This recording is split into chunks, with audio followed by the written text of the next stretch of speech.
Bien, bienvenue tout le monde à la séance du Conseil de la MRC de Dautrey du 3 avril 2024. Donc, je vais commencer par un petit mot pour souhaiter joyeux anniversaire à Alexandre. C'était RB. Donc, Alexandre, qui est toujours ici pour filmer nos séances, ben joyeux anniversaire, mon cher. 18 ans, c'est bon. Pas plus vieux. Donc, lecture et adoption de l'ordre du jour. Donc, tout le monde a reçu l'ordre du jour. Donc, ça me prend quelqu'un qui propose, proposé par M. Turcot, appuyé par M. Bellemeur, à ma gauche. C'est bon? M. Boivin. Il faut juste me faire signe que c'est correct. Parfait. À ma droite. Parfait. Audience, on n'a pas. Point 3, c'est adoption du procès-verbal du 6 mars 2024. Donc, vous avez reçu copie. S'il n'y a rien de spécial, ça me prend quelqu'un proposé par Mme Sénéchal, appuyé par M. Germain, à ma droite. À ma gauche. Les points 4, dossiers administratifs et techniques. Donc, le 4.1, c'est l'adoption des comptes. Donc, c'est la liste des transactions bancaires pour la période du 6 mars au 26 mars 2024, qui totalise 2 564 870 et 57. Et la seconde période du 27 mars au 2 avril 2024, totalise 78 110 et 6. Donc, ça me prend un proposeur, proposé par M. Barthes, appuyé par M. Gravel, à ma gauche, à ma droite. Ici. 4.1. 4.1, c'est tout simplement pour réception de la résolution 2024-03. 4-2.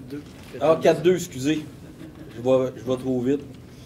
Donc, réception de la résolution 2024-03-047 de la municipalité de Sainte-Élisabeth relativement au retrait des compétences pour le service des téléphonies IP, règlement 176, pour le service de régionalisation des systèmes informatiques, règlement 253, et pour le service des communications d'urgence.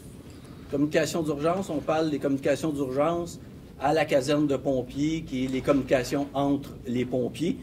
Donc, c'est un retrait de ça aussi, qui est le règlement 180. Et pour le service de réseau de télécommunications à large bande passante, le règlement 164, ça, c'est Dautrey, 165, c'est Dautrey branché. C'est la fibre optique là, qu'on déploie chez vous, et village branché. Donc, les membres du Conseil de la MRC de Dautrey ont pris connaissance de la résolution de la municipalité de Sainte-Élisabeth. Cependant, cette résolution n'a pas été reçue selon la procédure établie. La MRC ne renonce toutefois pas à la procédure établie pour le retrait indiqué dans le règlement numéro 176, 253, 180 et 165. Donc, on a pris connaissance, évidemment, parce que ça a été adopté en assemblée publique, mais dans notre réglementation à la MRC, il faut la recevoir par courrier recommandé. C'est tout simplement parce qu'on ne l'a pas encore reçu par courrier recommandé. Donc, c'est tout simplement pour vous signaler la réception. Donc, vous avez tous eu copie de la résolution. On passe au 4.3. Donc, c'est pas effectif. C'est adopté par la municipalité, mais pour nous, on ne l'a pas reçu en courrier recommandé. C'est pas effectif. Exact. Donc, vous avez pas rien proposé à Michel Conrad. Non. Parfait. Non, pas du tout. Donc, 4.3. Demande d'assujettissement. Ça, je vous le dis, je vais bafouer ce mot-là de temps en temps. De la municipalité de Sainte-Élisabeth relatif au réseau Internet large bande. Donc, ça, évidemment, ce soir, c'est rare que je fais ça, mais il y a plusieurs lectures que je vais vous faire. Donc, le directeur général a fait état de la résolution 2024-03-048 de la municipalité de Sainte-Élisabeth à laquelle demande l'assujettissement de la municipalité à la compétence de la MRC en déployant le réseau Internet large bande pour usage public. Considérant la résolution de la municipalité de Sainte-Élisabeth par laquelle la municipalité demande son ajustissement à la compétence de la MRC au déploiement de réseaux Internet large bande pour usage public. Considérant la municipalité de Sainte-Élisabeth a adopté la résolution 2024-03-047 par laquelle la municipalité exprime notamment son retrait de la compétence déléguée à la MRC pour le réseau à large bande passante, règlement 165.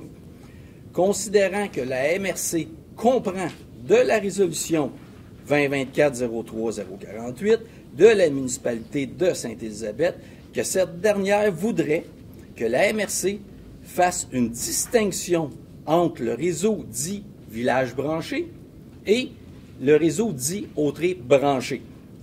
Considérant que la MRC a adopté au mois de septembre 2021 le règlement 165-1, modifiant le règlement 165 intitulé « Règlement fixant les modalités et les conditions administratives et financières relatives à l'assujettissement ». Ça, c'est quelque chose. Ouais. Ajustissement. Assujettissement. Je vais venir par l'avoir, mais je vais me retromper au prochain. Et au retrait d'une compétence de la MRC de Dautré relativement à l'implantation, l'exploitation et l'utilisation d'un réseau de télécommunications à large bande passante. C'est de l'Internet haute vitesse, autrement dit.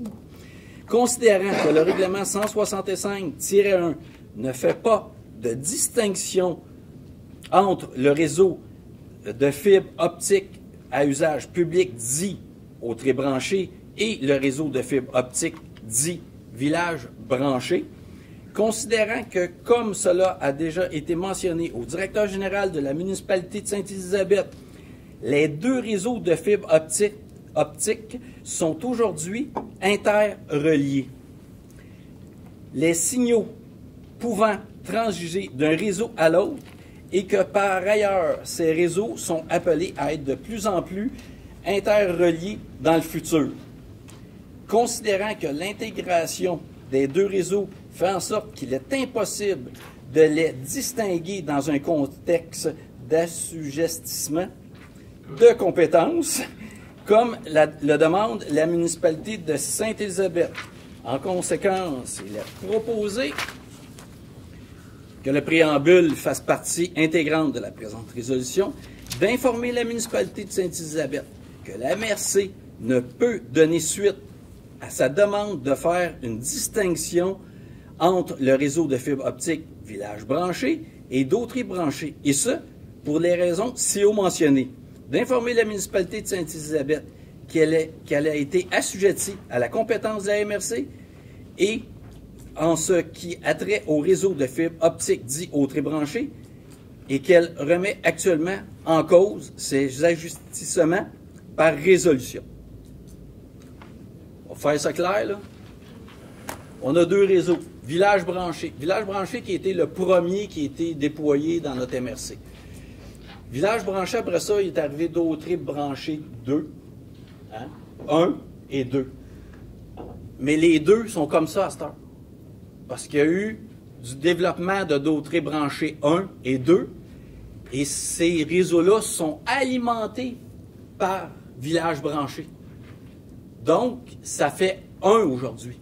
Il y a beau avoir deux noms, ces réseaux-là ne peuvent pas être débranchés un de l'autre. Donc, évidemment, de ce qu'on comprend, que la municipalité de Sainte-Élisabeth veut rester dans d'autres branchés, mais veut débarquer de villages branchés, c'est non, c'est impossible. On ne peut pas les débrancher. C'est le résumé de ce que je viens de lire.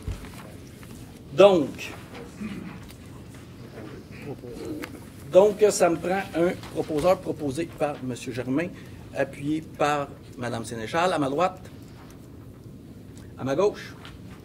Fait que M. Bérard vote contre. Oui. Parfait. Donc, M. Bérard vote contre. 4-4.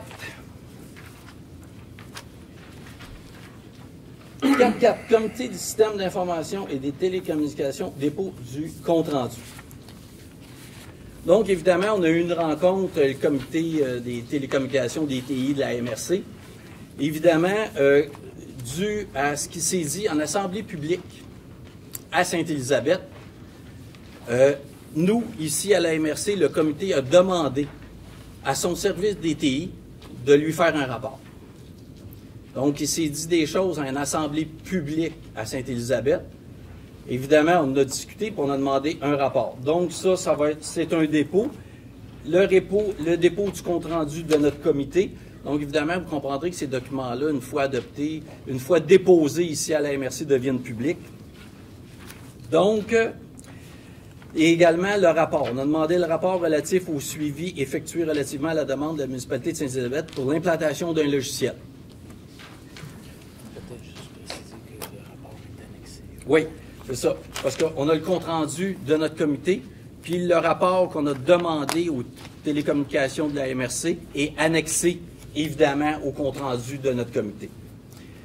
Donc, vous savez, c'est jamais une situation très évidente. C'est, je dirais, excessivement rare qu'on tient des propos puis qu'on remet en place certains propos qui peuvent avoir été tenus par un officier municipal. Mais évidemment, je pense que la partie de mon devoir, c'est de défendre notre institution puis de défendre, quand il se dit quelque chose, une assemblée publique. On répond en assemblée publique. Le seul but, c'est ça. Donc, là, évidemment, je ne vous lirai pas tout le rapport parce que c'est plutôt...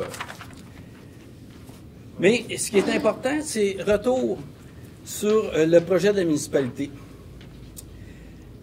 Ce qui est important, c'est... Là, j'ai quelques petits points. La MRC a été saisie d'une demande de projet visant l'installation d'un logiciel spécifique en date du 30 août 2023.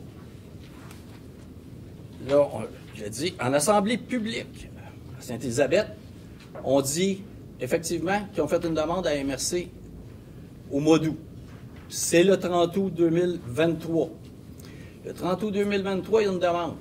Et par la suite, en assemblée publique, on dit que la MRC n'a donné aucune suite à ça jusqu'en novembre, jusqu'à l'achat du logiciel.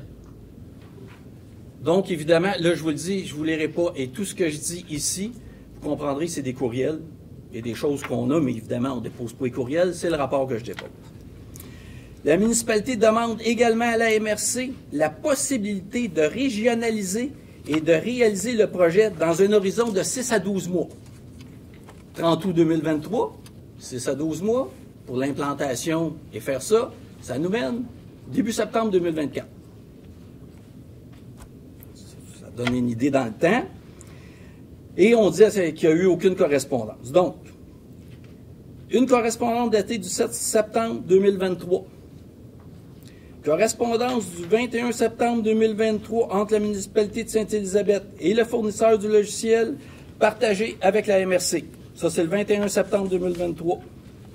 Il y a eu entre ça là, des communications téléphoniques avec notre directeur des services.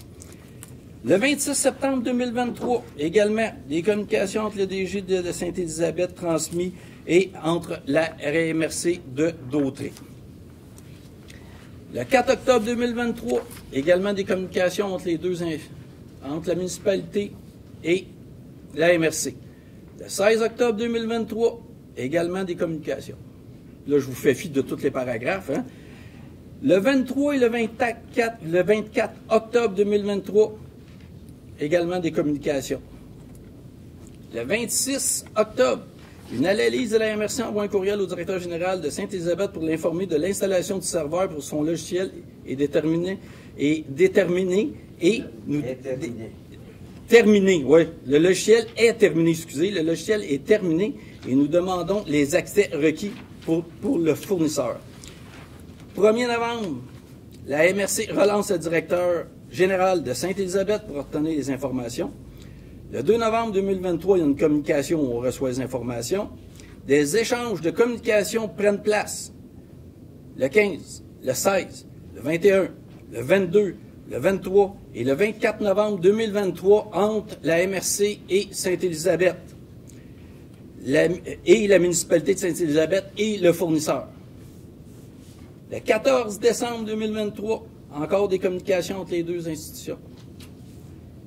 16 janvier 2024, la MRC relance le directeur de Sainte-Élisabeth sur l'implantation du logiciel de son fournisseur. Et la réponse du directeur général de Sainte-Élisabeth pour le suivi du projet du 14 décembre 2023 arrive. Il dit, communication du 14 décembre avec le directeur de Sainte-Élisabeth. La réponse arrive 6 semaines plus tard à la MRC, le 24 janvier 2024. Il nous précise que le déploiement continue avec le fournisseur. 1er février, encore des communications. Le 5 et le 7 février, la MRC est interpellée par le fournisseur de la municipalité pour régler différentes problématiques d'installation. Là, je le précise. Là. Quand il y a des installations comme ça, là, je ne mets pas en cause pas du tout Sainte-Élisabeth. Quand il y a une implantation d'un logiciel dans une infrastructure, ça arrive qu'il y a des problématiques. Et il y a des problématiques d'implantation dans notre infrastructure à nous. C'est pas... Mais ça s'est déclaré le 5 et le 7 février. C'est le 5 février que tout le monde s'aperçoit qu'il y a une problématique d'implantation dans notre infrastructure. Du 6 au 16 février 2024, la MRC tente de trouver une solution. Et entre-temps, la Direction du service des systèmes d'information et de télécommunication de la MRC suggère la mise en place pour la municipalité d'une approche infonuagique. Donc, M. Morin suggère un déploiement dans le cloud, dans le nuage, spécifiquement pour la municipalité, avec des paramètres spécifiques pour la municipalité selon leurs besoins. Le 21 février, à 3 moments différents de la journée, M. Paradis envoie des courriels. Le 21 février, on reçoit des courriels. Le 21 février 2024, 9h14, le DG de Sainte-Élisabeth annonce son intérêt de migrer la portion des courriels dans le M365, qui est le cloud. Le 21 février 2024, 11h45, le DG de Sainte-Élisabeth réitère son intérêt et se déclare soudainement insatisfait de certaines demandes en 2023 sur nous, sans préciser lesquels qui n'étaient pas contents. Encore le 21 février 2024, 19h39 p.m., le DG de Sainte-Élisabeth demande de cesser les démarches du projet. Le DG annonce la migration de son environnement de courriel à l'extérieur du réseau régional de la MRC. Le 22 février, 9h32, la Direction du service des systèmes d'information et des télécommunications de la MRC envoie un courriel au DG de Sainte-Élisabeth l'invitant à retarder cette migration soudaine puisque les impacts seront majeurs, dont la sécurité du réseau, la cybersécurité et la sauvegarde. On lui suggère d'attendre jusqu'en mars, jusqu'à la fin mars, jusqu'en mars, afin de permettre la réalisation de cette migration dans un cadre sécuritaire et régional. Vous savez, il est possible pour une municipalité d'avoir des applications dans le cloud. Autrement dit, à part les courriels qui peuvent mettre l'ensemble de nos réseaux, il est possible d'avoir des applications du cloud qui peuvent être hyper pratiques pour une municipalité, tout en étant dans les infrastructures de la MRC. C'est le cas, par exemple, pour la ville de Lavaltrie. On a plein d'affaires dans le cloud, mais évidemment, les courriels, les systèmes de sécurité passent par la MRC. Aussi, il est incorrect de prétendre que le service des TI de la MRC n'est pas en mesure de permettre aux municipalités de bénéficier des dernières innovations en matière, parce qu'on a dit qu'on n'était pas à la dernière page, donc des dernières innovations en matière d'informatique. La problématique avec la demande de Sainte-Élisabeth demandait simplement un peu plus de temps, car elle impliquait des courriels et la sécurité du réseau. D'ailleurs, le service des TI de la MRC à mener à bien le projet. De sorte que les municipalités qui voudraient implanter un système comme celui de Sainte-Élisabeth peuvent le faire depuis la fin mars. On demandait d'attendre à la fin mars, que tout le monde pourrait le faire en toute sécurité, mais ils ont décidé de migrer quand même. Ça, c'était juste pour préciser la part où on dit que la MRC n'a pas travaillé et n'a rien fait. Ça, c'est cette partie-là. Conclusion. Le présent rapport montre clairement que les services des TI de la MRC a fait un suivi constant de la demande relative à l'implantation du logiciel. Des échanges ont eu lieu de façon régulière avec le directeur de Sainte-Élisabeth et le fournisseur du logiciel mandaté par Sainte-Élisabeth. Les propos tenus publiquement par le directeur général de Sainte-Élisabeth sont donc inexacts. Montant facturé à la municipalité de Sainte-Élisabeth relativement aux appels de services effectués par le service des TI. Le directeur de Sainte-Élisabeth a mentionné lors de l'Assemblée du Conseil du 18 mars dernier que la MRC a facturé un montant d'environ 5 000 $ annuellement pour les appels de services qui ne relèvent pas des compétences de la MRC en matière de technologie de l'information. On a un panier de services. Évidemment, quand une municipalité, c'est vraiment un service vraiment municipal puis qui ne regarde pas puis qui n'est pas dans le panier de services, on facture la municipalité. C'est comme ça pour tout le monde ici. Juste vous rappeler, par contre, que dans la facturation, la MRC de Dautry, son service des TI, ce n'est pas une entreprise privée qui fait 25 % de bénéfices nets. On charge le coûtant, qui est approximativement une cinquantaine de dollars de l'heure. Au privé, dans une entreprise, c'est à peu près 125 $. On n'est pas ici pour faire de l'argent entre nous autres. On se paye un service ensemble, on charge ce que ça coûte. Il n'y a pas de bénéfice net qui se fait. Donc, évidemment, après vérification, il s'avère que la MRC a facturé pour l'ensemble de l'année 2023 la somme de 1 319 et 56, soit les factures numéro 303, 659, 251 et 587. 1 319 et 56. La municipalité de Sainte-Élisabeth a fait près d'une centaine de requêtes en 2023, soit la 3e municipalité ayant fait le plus de requêtes à travers les 15 municipalités de la MRC. Pour un montant de 1 300.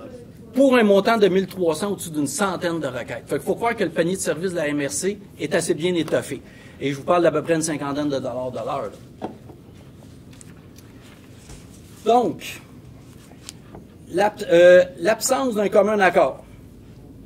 Le directeur général de Sainte-Élisabeth a prétendu, lors de l'Assemblée du Conseil de la municipalité de Sainte-Élisabeth du 18 mars dernier, qu'au terme de la rencontre du 13 mars à la MRC, les représentants de la MRC et lui avaient convenu d'un commun accord qu'il serait préférable que la municipalité de Sainte-Élisabeth se retire des compétences de la MRC relativement à la technologie de l'information.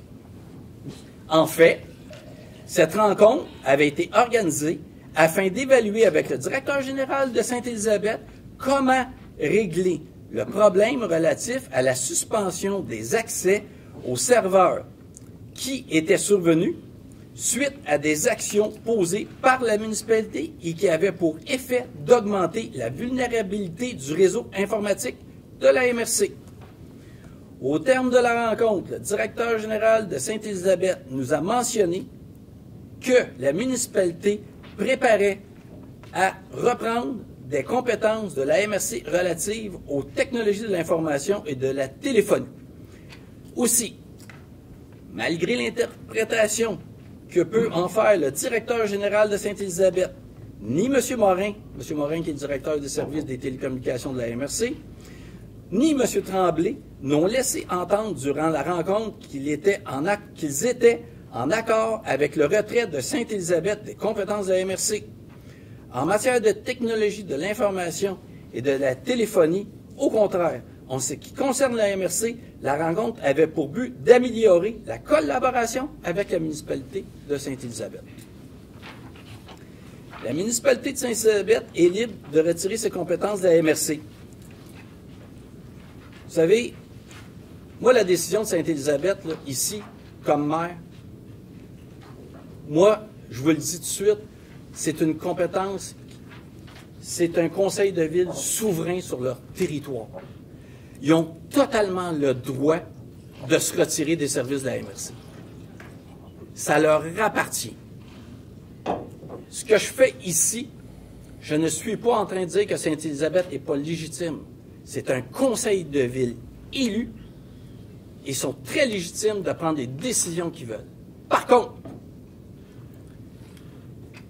mais le directeur général de la municipalité ne devrait pas justifier cette décision en invoquant des manquements non avérés du service des communications de l'État. Il doit avoir des bonnes raisons. Pas obligé de... Si la MRC n'avait pas compétence en technologie de l'information, la MRC n'aurait pas un service DTI en mesure de réaliser le projet d'Autrey branché. 1000 km de fibres optiques haute vitesse sur l'ensemble de notre territoire qui va desservir en Internet haute vitesse l'ensemble. Et tout ce déploiement-là a été fait par les services des télécommunications de la MRC. Grâce à leurs compétences et à leur expérience. Le projet d'Autrey branché est le résultat d'une collaboration régionale des municipalités. Comme le dit l'adage, seul, on va plus vite, mais ensemble, on va pas mal plus loin. Donc, la seule chose qui... OK, ça, c'est important. Ça appartient à Sainte-Élisabeth. Ici, c'est tous des conseils de ville qui sont souverains sur leur territoire. Par contre, il y a une chose qu'il faut peut-être spécifier. Tout ce qui est les sauvegardes.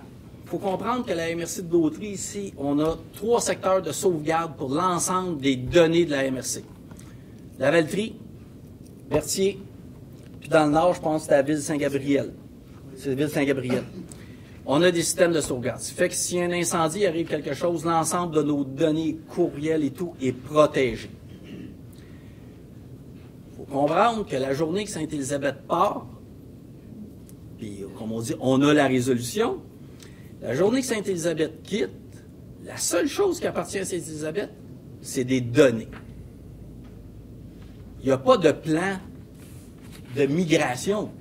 Sainte-Élisabeth va nous dire, on a besoin de nos données, on met ça sur une disquette, vous partez avec vos données.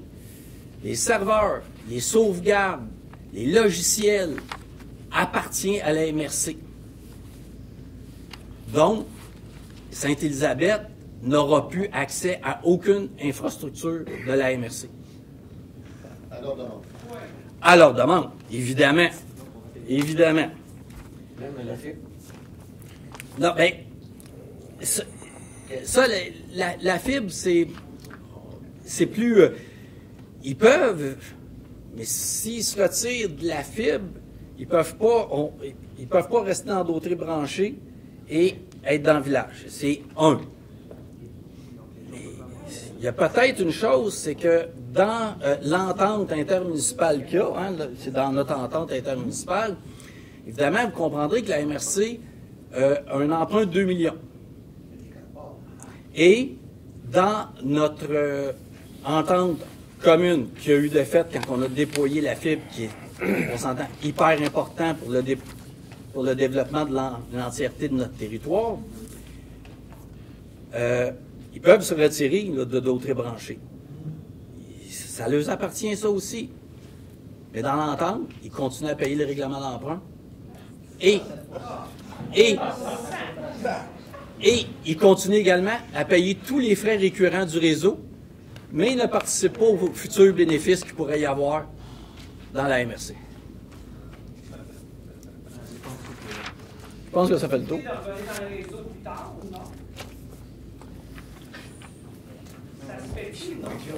On ira, si ça ne vous dérange pas, on va continuer la séance. Il y aura une période de questions à la fin, puis je pourrai répondre à vos questions. Donc, ça, je n'ai pas besoin de résolution, c'est tout simplement un dépôt. Vous avez parlé 2 millions. Vous avez fait un emploi que la MSC si c'est un règlement, ça retire, je continue à payer avec les autres. Ben, des autres règlements qu'on a faits. Il n'y en a pas d'autres. Pour y répondre un petit peu, parce que probablement je vais en avoir la question, mais là, ce qui est sûr, c'est que s'il y a un retrait de doterie branchée,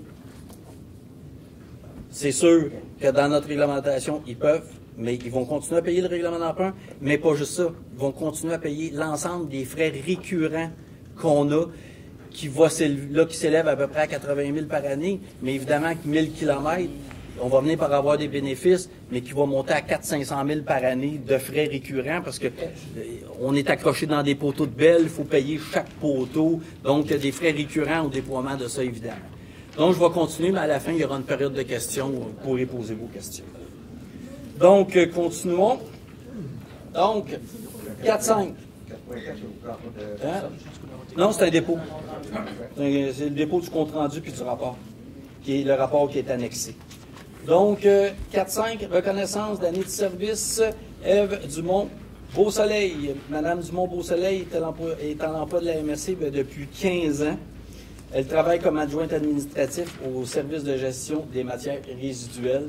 Donc, c'est tout simplement pour souligner ses 15 ans. Aujourd'hui, 15 ans à la même place. Je vous dirais que c'est plutôt rare. Donc, je vais me prendre une résolution. Donc, M. Turcot, appuyé par M. Gravel, à ma droite. À ma gauche. Les points 5, c'est le transport. 5.1, c'est le transport adapté. Il n'y avait pas rien. 5.2, transport en commun. Changement d'horaire. Donc, les deux, le 5.2.1, changement d'horaire, circuit 131-138. Et 5.2.2, changement d'horaire, circuit 50. Les deux sont interreliés. Donc, pour tout le monde, le circuit 131-138, c'est le circuit qui part ici de Berthier, qui fait toute la rue Notre-Dame, qui fait la Valtrie, qui monte jusqu'au stationnement incitatif à la Valtrie et qui se rend à Joliette. Donc, il y a un changement d'horaire, parce qu'il y a un changement d'horaire sur la 50. La 50 part de Joliette, va au stationnement incitatif et va à Montréal. Donc, pour arrimer évidemment ça, étant donné que le circuit 50, Joliette a acheté le circuit 50, a acheté l'autobus. Donc, en changeant l'horaire, on ajuste l'horaire de la 131-138 pour qu'elle arrive en même temps, évidemment, que la 50 au stationnement incitatif de la Valtrie. Donc, les deux résolutions, mais ça me prend deux résolutions différentes. Donc, 5.2.1, puis le changement d'horaire du circuit 131-138, proposé par M. Goyette, appuyé par M. Bellumeur, à ma gauche, à ma droite. C'est 5.2.2, c'est le changement d'horaire pour le circuit 50. On peut prendre les mêmes proposeurs, c'est bon pour tout le monde. Donc, à ma gauche, à ma droite. Madame Nolin, c'est bon pour vous, les deux mêmes? Parfait. Développement économique 6.1, Fonds région et ruralité, ce qu'on appelle souvent, nous autres, le FRR, volet 2. Adoption des priorités annuelles d'intervention. Donc, vous les avez reçus. De toute façon, ça fait des années que c'est les mêmes priorités. On les a-tu juste les grands titres des priorités? Oui. Pas tout le descriptif, mais juste pour les gens dans la salle.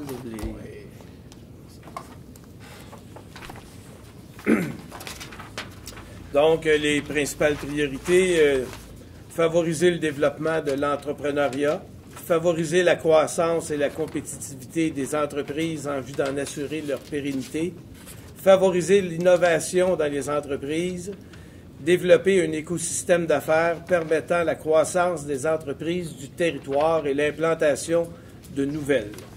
Les secteurs priorisés sont le manufacturier, le tertiaire moteur, l'agroalimentaire et l'agriculture, récréotourisme, la culture et les ressources naturelles.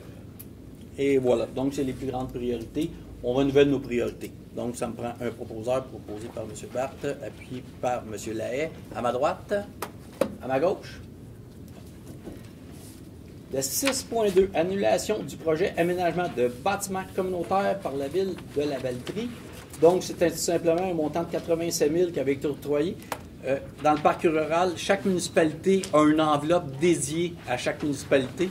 Et il y a des projets qui sont déposés dans ça. Donc, à la ville de la Valtrie, on a annulé le projet.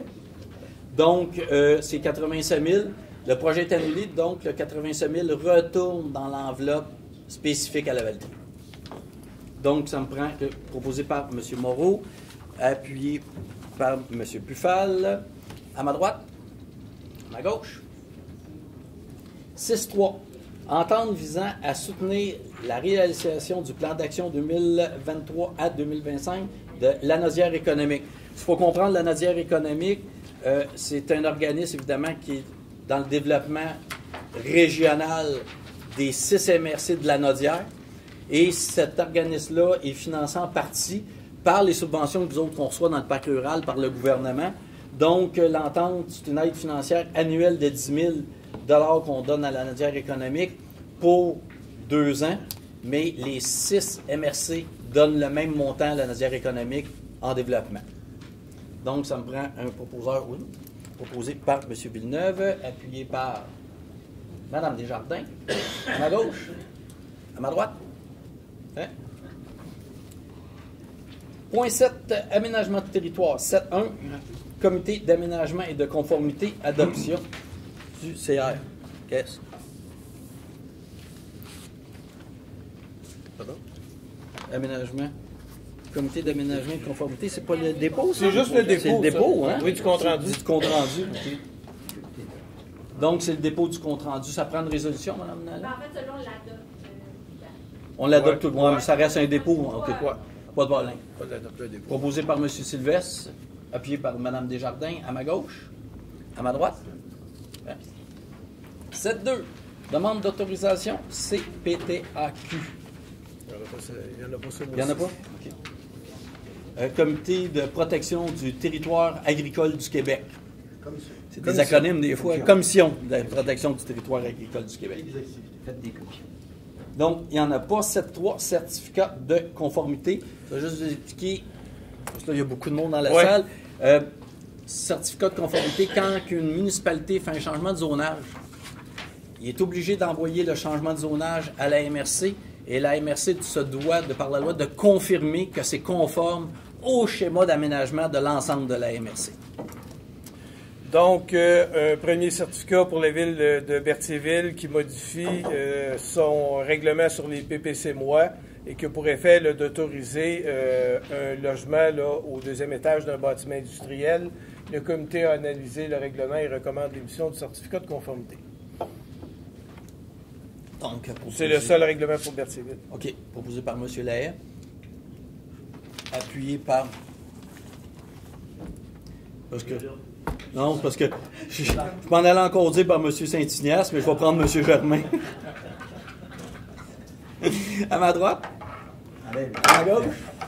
Merci. Parfait, ça.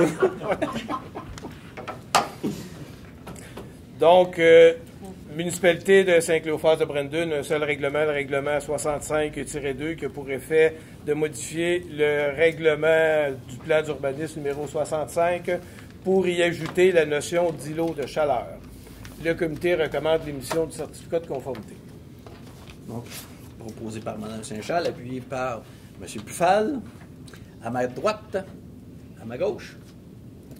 Maintenant, la municipalité de Saint-Didas a un seul règlement, le règlement 059-1-2024, qui modifie le règlement 059-1989-01 du plan d'urbanisme pour y intégrer le concept d'îlot de chaleur. Le comité recommande l'émission du certificat de conformité. C'est quelle municipalité? Saint-Didas. Saint-Didas. Donc, proposé par M. Germain, appuyé par M. Lahaye. À ma droite, à ma gauche. Un seul règlement pour la ville de Saint-Gabriel, le règlement 589 qui modifie le règlement CV 180 relatif au plan d'urbanisme dont l'effet est d'ajouter la notion d'îlot de chaleur. Le comité recommande l'émission du certificat de conformité. Proposé par M. Gravel, appuyé par M. Lahaye. À ma droite, à gauche. Sainte-Geneviève de Berthier, un seul règlement, le règlement 701-2024 qui modifie le règlement 266 permettant les dérogations mineures. Le comité recommande l'émission du certificat de conformité. Proposé par M. Pufal, appuyé par M. Turcot à ma gauche, à ma droite. Municipalité de Mandeville, 2 règlements. Premier règlement 191-2024 qui modifie le règlement 191 relatif au plan d'urbanisme qui a pour effet d'ajouter la notion d'îlot de chaleur. Le comité recommande l'émission du certificat de conformité. Et le règlement 192-2024 qui modifie le règlement de zonage 192 dont l'effet est d'interdire les quais sur les terrains vacants de moins de 2000 m². Le comité recommande également l'émission du certificat de conformité. Proposé par M. Turcot, appuyé par Mme Sénéchal, à ma droite, à ma gauche. Saint-Barthélemy, un seul règlement, le règlement 716-24 qui modifie le plan d'urbanisme de la municipalité de Saint-Barthélemy dont l'effet est d'ajouter la notion d'îlot de chaleur. Donc, proposé par M. Sylvestre, appuyé par M. Turcot, à ma gauche, à ma droite. Ici. Donc, certificat de conformité, c'est complet? C'est complet. Parfait. Le 7.4, règlement modifiant le schéma d'aménagement de la MRC de Dautry relatif aux zones potentiellement exposées au glissement de terrain. Donc, évidemment, c'est une obligation gouvernementale dans notre schéma d'aménagement. S'il y a des endroits qui sont plus problématiques et qui sont dangereux pour les glissements de terrain, il faut les inclure dans notre schéma d'aménagement. Donc, puis après ça, ça va être transmis au ministère. Par la suite, l'avis de motion avait été donné par M. Sylvestre. Donc, proposé par M. Sylvestre. Fait. Appuyé par M. Bellumeur à ma gauche. À ma droite. 7.5 Culture. 7.5.1 signature de l'entente avec la Fabrique de Mandeville, programme en patrimoine bâti de Mandeville. Donc, c'est une entente avec la Fabrique pour un maximum de 25 000. C'est des fonds qui sont disponibles avec l'entente qu'on a avec le ministère de la Culture. Donc, ça arrive bientôt à échéance. Donc, il faut faire une entente. La MRC fait une entente parce que c'est la MRC qui est le porteur du dossier, que les sommes. On fait une entente avec Mandeville et c'est Mandeville après ça pour que la Fabrique puisse déposer. Je pense que c'est pour l'église, le projet qu'ils ont? Oui. C'est une rénovation ou? Non, c'est une. De fait, il y a eu une infestation de mérules pleureuses au sous-sol de l'église. Et puis, ça a impliqué le faire venir des professionnels. Il a fallu démolir un mur au sous-sol et désinfecter. Et c'était un travail ardu et si c'est pas arrêté, c'est l'Église au complet qui peut passer. Évidemment, l'importance de protéger notre patrimoine bâti. Hein? Ouais. Parfait. Donc, proposé par M. Turcot, appuyé par M. Villeneuve, à ma droite, à ma gauche. 7.5.2, dépôt de la candidature de la MRC de Dautry, prix partenaire de Grand Prix Desjardins de Culture. Donc, c'est tout simplement de déposer. Puis, si je ne me trompe pas, c'est pour sur la route de Dautry, je pense, c'est ça en fait, c'est pour l'ensemble des activités là, qui est mené par au niveau de la culture. C'est pour un projet en particulier. Là. OK, on les dépose. Parfait. C'est ce qu'on a gagné l'an passé. Oui, effectivement. Oui. Mais il y en a eu 2 sur la route d'Autry qui étaient très intéressants. Et les dernières, les petites rubriques qu'on a sur les grandes entreprises qu'il y a eu dans MRC. Oui, si vous allez voir sur le Facebook, la MRC, là, c'est Culture MRC d'Autry. Puis il y a plusieurs choses. On parle de vieilles industries qui existaient dans la MRC, que ce soit dans le Nord, que ce soit ici. Oui, c'était vraiment intéressant, vraiment. Donc, proposé par Mme Desjardins, appuyé par M. Goyette, à ma gauche, à ma droite. Environnement et cours d'eau, programme de récupération des frigidaires et des congélateurs. Donc, c'est pour un montant de 50 $ qui sera versé aux citoyens qui transportent eux-mêmes leur frigo et congélateur à l'éco-centre. Vous savez tous que frigidaire et les frigidaires et les congélateurs, c'est ce qui pollue le plus. Quand un ferrailleur ramasse ça, on se retrouve avec des gaz à effet de serre qui se répandent. Donc, ça se fait à d'autres endroits. Donc, la personne qui va prendre la peine d'aller porter son frigo à l'éco-centre va avoir une note de prix et la MRC va y envoyer un chèque de 50 $. Évidemment, c'est pour encourager les gens à ne pas mettre ça au chemin et à aller les porter à l'éco-centre. Donc, ça, c'est pris à même le budget. C'est pris dans le budget de l'enfouissement. De l'enfouissement. Évidemment, moins on enfouit, moins ça nous coûte cher, que c'est transféré, puis c'est pour donner on va essayer d'encourager. Donc, ça me prend, donc, proposé par M. Barthes, appuyé par M. Gravel, à ma droite, à ma gauche. OK, Mme Desjardins, votre compte. Sécurité publique, donc, il n'y avait pas de dossier. Le point 10, rapport du préfet. Rapport du préfet, il n'a pas, on avait d'autres préoccupations, on n'a pas eu le temps de s'en occuper. C'est ça. De toute façon, il n'y a pas de frais avec l'auto électrique. C'est juste pour vous dire ce que j'ai fait dans le mois. Donc, la correspondance, y avait-il quelque chose de spécial dans la correspondance? Non, vous l'avez, mais il y avait rien. Je pense que juste, on a une confirmation du ministère de la Culture pour le 50 000 qui est donné à l'entente culturelle avec la MRC. La MRC, évidemment, c'est une entente culturelle qu'on fait. Le ministère de la Culture donne 50 000 à la MRC. La MRC investit... Un peu moins, là, parce qu'on est à 40 là, de mémoire. Là, Ouais. 40, 85. Oui, c'est ça. Donc, le ministère de la Culture, avec l'entente, nous donne 50 000. La MRC, évidemment, c'est l'ensemble des municipalités ici. On met 40 000, ce qui fait 90 000 en 2024. culture pour 2024 pour la culture. C'était à peu près la correspondance la Puis plus... on a reçu l'argent pour le plan climat. Ouais. Ah oui. Ouais. Puis on a déjà eu des Le sommes. montant au complet?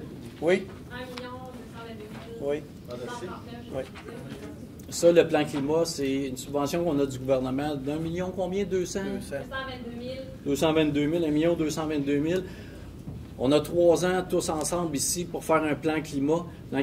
Et par la suite, on dépose notre plan climat au gouvernement. Et par la suite, on a à peu près 350 000 pour faire le plan climat. L'ensemble, on a approximativement, il faut me corriger, à peu près 3 ans pour le faire. Et les sommes restantes du 1 222 000 vont pouvoir servir pour des actions directes sur le terrain pour les diminutions des gaz à effet de serre et tout, des solutions qu'on va trouver. Parce qu'on a quand même un territoire qui est excessivement différent si on parle du nord au sud. Mais tout le monde ensemble, on va avoir notre plan climat et on a déjà Antoine qui est en environnement, qui a commencé à travailler sur notre plan climat. Donc, c'est une super bonne nouvelle. Puis c'est pour notre territoire. Donc, ça, c'était les plus importants. Donc, le point 12, service d'incendie, c'est 12.1. Acquisition d'appareils de protection respiratoire individuelle autonome et de compresseurs, octroi de contrat. Ça, c'est un appel d'offres conjoint que notre service d'incendie fait avec Repentigny et l'Assomption. Donc, on se regroupe pour faire des appels d'offres. Donc, la soumission la plus basse et conforme, c'est celle Aérofeu pour un montant de 991 373,09. Ça, c'est quand même important de nommer que ce n'est pas un choix. Ça prend des appareils respiratoires. Vous savez, je dis souvent chez nous, dans ma municipalité, des fois, on se dit tout le temps, on dit que ça coûte cher. Hein? Les municipalités, on reçoit des factures de la MRC, on dit, hey boy, c'est pas donné. Mais vous savez, autant une ville qu'une MRC, c'est pas une entreprise, comme je disais tantôt.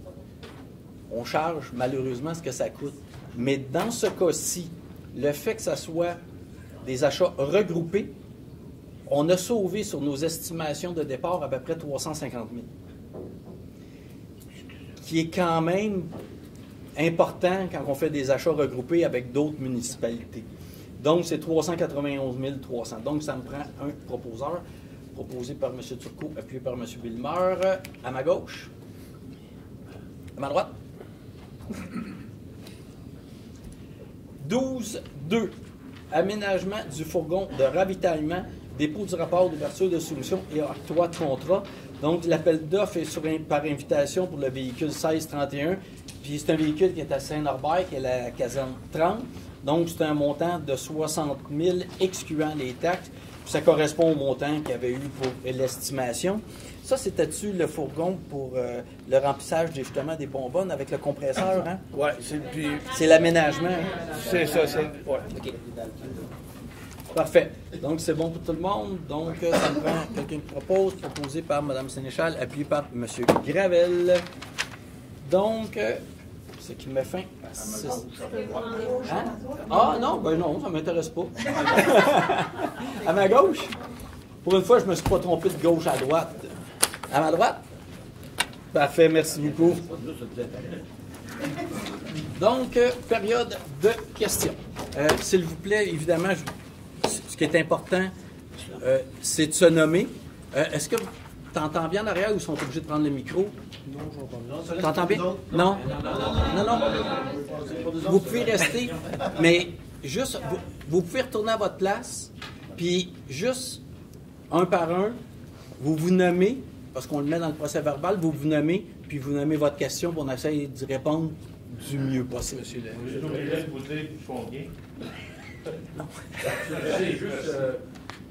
Juste vous dire, on a reçu une petite feuille concernant une activité qui va avoir lieu sur le territoire de Vertiéville, soit le salon du livre de Vertiéville, le 31 mai, 1 et 2 juin. Donc, ça va se passer en l'aréna. Les détails sont à suivre. Tout le monde est invité. Absolument. C'est 5 $. Je sais pas. Oui, c'est ça. C'est un OBNL qui doit Je vous le confirme. oui. Je vous le confirme. Ah, c'est bien. Vous avez une bonne connexion. Parfait. Fait que c'est bon, donc je passe à la période de questions. Pierre Sagnac, Sainte-Élisabeth. Moi, c'est juste pour bien comprendre, là. C'est clair que moi, parce qu'il y a un document ici là, de Sainte-Élisabeth, retraite la compétence déléguée en informatique à l'UNCDOT. Puis là, tantôt, vous m'avez beaucoup dit, mais c'est pour le petit simple citoyen, c'est un peu dur à suivre, à comprendre. Là, j'ai compris que ils ont le pouvoir absolu des élus de démissionner, de se retirer du système informatique. Oui. Il y a 8 personnes qui dirigent Sainte-Élisabeth. Ces 8 personnes-là, ils ont le pouvoir absolu de dire on change de place. Oui. Et, question juste pertinente un peu, on s'est fait dire en Assemblée qu'ils sauvaient des coûts.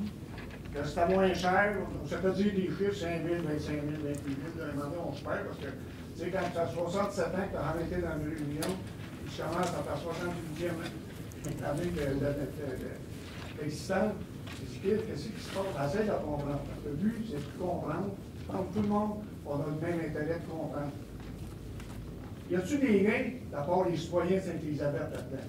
Parce que j'ai pu le comprendre, non, parce que ça coûte 1 300, mais il ne saisit pas de 1 300 avec le 5 000, puis le 28 000, 25 000. Pour vous éclairer un peu là-dessus. Écoutez, il y a une chose que je vais vous dire à tout le monde tout de suite, là. Puis je l'ai dit tantôt. Le conseil de ville de Sainte-Élisabeth est souverain sur son territoire. Et vous comprendrez que je n'ai pas l'étude de Sainte-Élisabeth et comment est-ce qu'ils ont calculé les coûts. Moi, là, l'ensemble des maires qui sont ici, là, on gère nos municipalités. Moi, là, c'est pas moi qui fais l'étude puis de voir comment c'est quoi les coûts. Ce qu'on a nommé, puis ce qui est important pour la MRC, c'était de remettre les faits qu'on a participé du mieux qu'on pouvait dans la décision de Sainte-Élisabeth. Moi, je vous le dis, ça appartient à votre conseil de ville. Le conseil l'a nommé.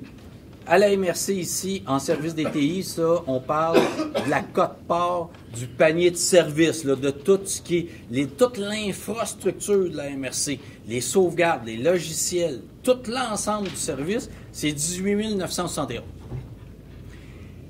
Et ce qui a été facturé, et la téléphonie IP, parce qu'on s'entend, là, moi, c'est les choses qui disent qu'ils vont sortir. La téléphonie IP, 1 432 $ par année. Donc, l'ensemble des téléphones sur le territoire de Sainte-Élisabeth, c'est 1 400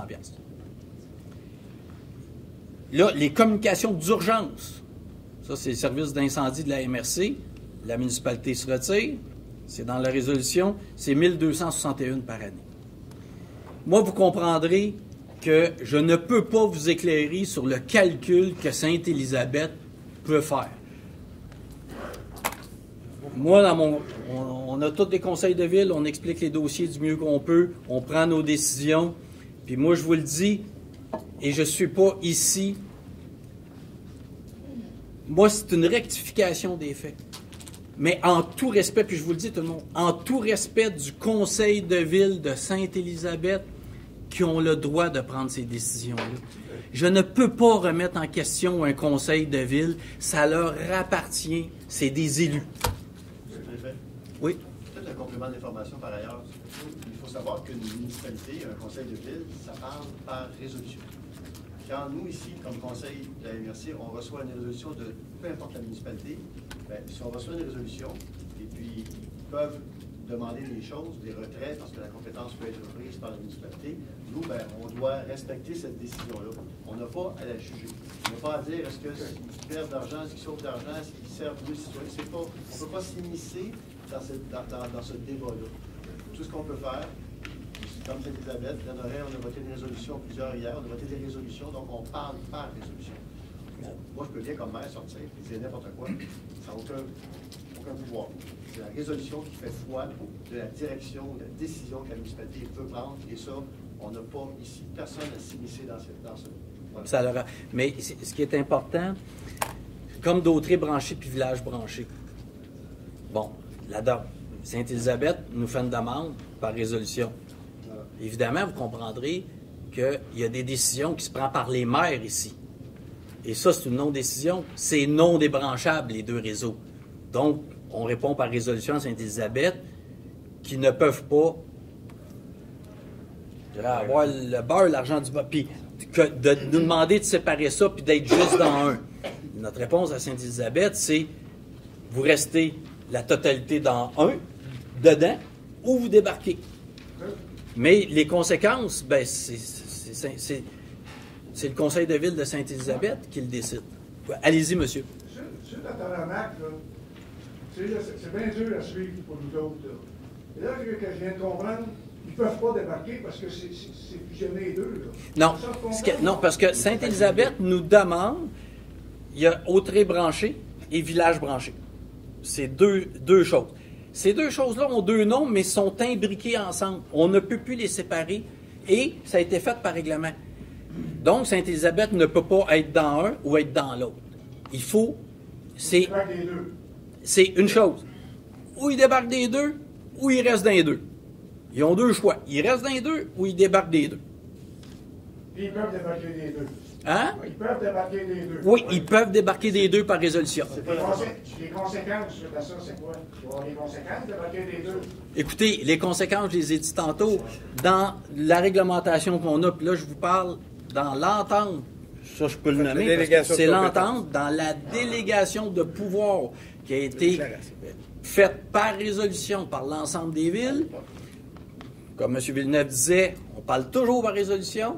Sainte-Élisabeth peut débarquer ou rester dans les deux ou débarquer des deux. S'il débarque dans les deux, Sainte-Élisabeth devra continuer à payer le règlement d'emprunt et devra continuer à payer les frais récurrents du réseau.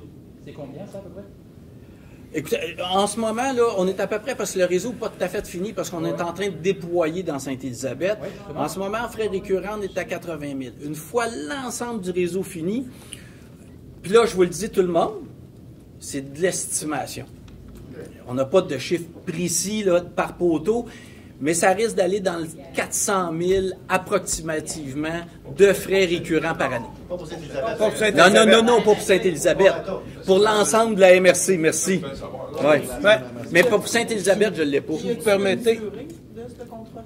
Non, c'est aussi longtemps que le réseau. Qui est un peu peut-être rapidement. Ouais, mais excusez, ils ont raison parce que c'est 400 000 de frais récurrents, pas pour Sainte-Élisabeth. Pour l'ensemble de la MRC, qu'on se sépare selon la valeur de nos municipalités. Vous comprendrez que la grosseur de la Valtrie et la séparation est très compliquée. C'est 33 RFU, richesse foncière, 33 possibilité de branchement et 33 en kilomètres. Donc, je n'ai pas le montant exact, mais c'est pas pour l'ensemble. On se sépare ça à tout le monde. Ben, disons. Ah non, évidemment, l'autre conséquence, il n'y a pas de redevance qui va être donnée à Sainte-Élisabeth. Mais, monsieur... Mais, bon, écoutez, on pourrait faire un calcul. Si on prend seulement les récurrents, disons les principaux frais récurrents, règlement d'emprunt, évidemment, il y aurait des frais supplémentaires là, qui s'ajouteraient à terme. On pourrait parler d'une somme d'environ 50 000 $ annuellement à la municipalité là, de Sainte-Élisabeth. Évidemment, ça, c'est dans l'hypothèse où ça, c'est quand on ne considère pas les revenus. Parce que dans les faits, le modèle, la façon dont il est conçu, il y a des revenus qui nous arrivent. On loue les faibles à des entreprises qui vont desservir des citoyens. Normalement, ce réseau-là est rentable. Donc, il n'y a pas de coût pour les municipalités. Il y a un certain bénéfice là, qui est séparé à la fin de l'année entre les différentes municipalités là, participantes. Mais encore là, comme je mentionne, on est encore en train de construire le réseau. On ne connaît pas le nombre d'abonnés qu'il va y avoir sur ce réseau-là à terme, mais on peut avoir, là, comme idée, au moins une cinquantaine de mille là, si on comptait seulement les dépenses. OK. Juste pour terminer, là, vous avez attiré mon attention un peu. Au niveau de l'information qui est inexacte au niveau du DG. Ça, c'est des affaires normales, ça, quoi, de donner des informations inexactes? Parce que moi, là, tu sais, j'étais un verreur, puis j'étais un chasseur, puis ça m'a tombé quasiment en bas de ma caisse en tout. Écoutez, vous avez fait une remarque qui était claire. Les informations étaient inexactes à part du DG Sainte-Élisabeth. Non, parce que c'est inquiétant. On a payé au-dessus d'1 million de déficit en 2022. On va payer pendant 20 ans. Là, on ne sait pas qu'est-ce qu'on va payer pendant encore les prochaines années. Parce que là, on se questionne, là, tu sais, là. Ben, votre questionnement est légitime, mais votre questionnement ça va à la ville de Sainte-Élisabeth. Voyez-vous? Oui, mais là, il ne répond pas. Là, il y a tantôt, vous avez dit de défendre les institutions. Là, y a-t-il des recours qu'on a des petits citoyens, des petits membres du peuple, pour se protéger, pour le voir clair là-dedans? Il n'y a pas de recours, il n'y a pas rien. Dans la forêt, dans les affaires municipales, aussi, il n'y a pas de recours. Bien, il y a la Commission municipale du Québec. La Commission municipale est devant Sainte-Élisabeth pour faire un audit sur le déficit. Mais vous devez comprendre que moi, le but ici, c'est pas du tout de ramasser le conseil de ville de Sainte-Élisabeth. Je l'ai dit assez souvent, ça leur appartient. Puis, moi, j'aime, parce que, tu sais, moi, je me mets comme maire, là, et non comme préfet. Moi, les décisions que je prends chez nous, les décisions que chaque maire ici prend, il n'y a pas un maire qui a à se mêler de ces décisions-là. Ici, on est à la MRC. Ici, on prend des décisions pour le bien-être de l'ensemble de notre territoire. Voilà ma question. Mais... Ma question, la mauvaise information du DG. Des recours, écoutez, non, moi... ça appartient aux citoyens Sainte-Élisabeth. Oui, bien parce que le seul but que j'avais, moi, ici, c'était bien de défendre l'organisation de la MRC et de rectifier des faits qui se sont dits en assemblée publique. Parce qu'on s'entend, quand c'est une assemblée publique qui est enregistrée devant public, que c'est diffusé, là, on attaque un service de la MRC. Moi, là, je ne suis pas ici pour critiquer la décision de Sainte-Élisabeth. Je suis ici pour défendre l'institution puis de défendre les services de la MRC de Dautrey. Le reste, moi, c'est tout ce que je voulais démontrer. C'est... On n'est pas un tribunal. Puis on n'est pas un tribunal. Puis j'avais madame avant, par contre, madame. Je vais en parler, Sainte-Élisabeth. De ce qu'on comprend, donc, même s'il y a eu beaucoup de mensonges de la part du directeur général, il n'y aura aucune sanction qui va être prise de la MRC contre ces propos mensongers-là. La réponse est très claire. Nous, c'était une rectification des faits. Ici, on n'est pas un tribunal administratif. Ça ne nous appartient pas. Au contraire, je vous dirais, peut-être même préciser, la MRC ici, là, pour l'ensemble des maires, dans tous les autres dossiers, on va continuer à collaborer avec la ville de Sainte-Élisabeth. Nous, ben, même ça, c'est... Quand on est ici, on essaie de travailler pour l'ensemble. Quand M. Bérard est ici, on prend des votes comme service pour l'ensemble de nos populations. Mais les décisions qui appartiennent à Sainte-Élisabeth, nous... Non, moi, c'était pas concernant la décision, c'était concernant les mensonges. Parce que, tu sais, si nous, on peut rien faire, vous ne pouvez pas rien faire, bien, on va continuer de mentir. Mais ça, c'est correct. Là, ma deuxième question, c'est si on ne fait plus partie du réseau Internet. Là, je sais que toutes les casernes sont interreliées ensemble. Si Sainte-Élisabeth est plus reliée avec les autres, s'il arrive un feu, est-ce qu'il va y avoir quelque part quelque chose qui va interrelier ou si ça va être coupé, puis Sainte-Élisabeth va être mis à part des autres, puis débrouillez-vous pour dispatcher d'autres camions? Oui, ça risque d'être problématique parce que les pompiers, il y a une partie expliquée parce qu'on s'est fait expliquer qu'il y a une partie de communication qui va pouvoir se faire, mais une partie qui ne pourra pas se faire. parce que la tour qui est en arrière de la caserne est reliée par la fibre. Il faut que ça soit relié par la fibre. Moi, ça, je sais. Puis ce qu'il nous disait, c'est que les pompiers ensemble sur le terrain, puis là, corrige-moi si je me trompe, vont pouvoir communiquer ensemble. Par contre, ils n'auront plus la capacité de demander l'aide. Exemple, il y a eu un incendie dernièrement, je pense, là, c'est un silo. C'est le camion échelle, parce qu'on est un service regroupé, c'est le camion échelle. Ben là, il n'aurait pas été capable de communiquer avec Berthierville pour demander le camion échelle. Monsieur va vous apporter des spécifications. Peut-être une précision, là, à ce stade-ci, on a des questions que vous nous posez à laquelle, en réalité, on ne peut pas vous répondre. Évidemment, s'il advenait que la municipalité se retire complètement du réseau de fibre optique, bien entendu, la MRC va prendre des dispositions pour que les services d'urgence demeurent opérationnels. Vous me demandez lesquels aujourd'hui, je ne serai pas en mesure de vous le dire. On est encore dans une situation hypothétique dans la mesure où on a une résolution de la municipalité qui demande cela. On n'est pas rendu là. Il faut remarquer qu'il y a 2 résolutions qui ont été adoptées par la municipalité de Sainte-Élisabeth. Donc, il y a peut-être une volonté au final de la municipalité de Sainte-Élisabeth, on verra, de rester dans le réseau de fibre optique. On verra quelle sera sa réaction suite à la réponse de la MRC. Mais bien entendu, je ne crois pas qu'il faille aujourd'hui penser qu'on va avoir des difficultés particulières là, au niveau du service incendie à Sainte-Élisabeth. On va sûrement trouver des solutions pour régler cette problématique-là.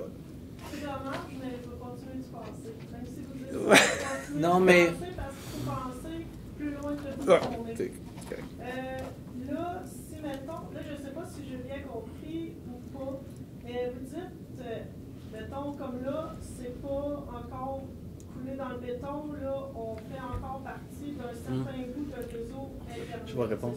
Okay. Oui, parce que la résolution, puis ça, Sainte-Élisabeth l'a fait d'un règle de l'or, là. Parce que ils partent de notre DTI, mais de tout notre environnement, techniquement parlant, à la fin décembre 2024. Donc, jusqu'en fin 2024, Sainte-Élisabeth est encore là.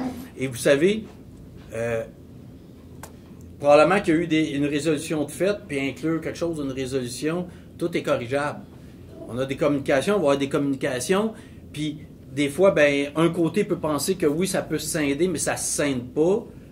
Il y aurait un correctif là, qui risque d'être fait, là, mais c'est jusqu'à la fin 2024. OK. Ce qui veut dire que comme la coupure n'est pas faite, si le conseil décide majoritairement de revenir sur leur décision et de dire, là, ça, on ne savait pas, mettons qu'on pouvait dire n'importe quoi, être coupé comme communication, mettons, pour les pompiers ou autres, on peut revenir sur notre décision et de rester pour ça. Ça se fait. Oui. Le conseil de ville de Sainte-Élisabeth peut, effectivement. Okay. Si, admettons, ils décident quand même majoritairement de ne pas rester.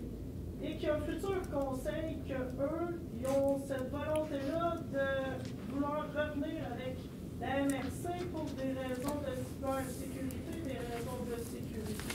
Aussi, combien ça coûterait? Puis est-ce que c'est faisable, mettons? Bon, là, le coût, évidemment, c'est trop hypothétique. Là, je ne peux pas vous donner cette information-là.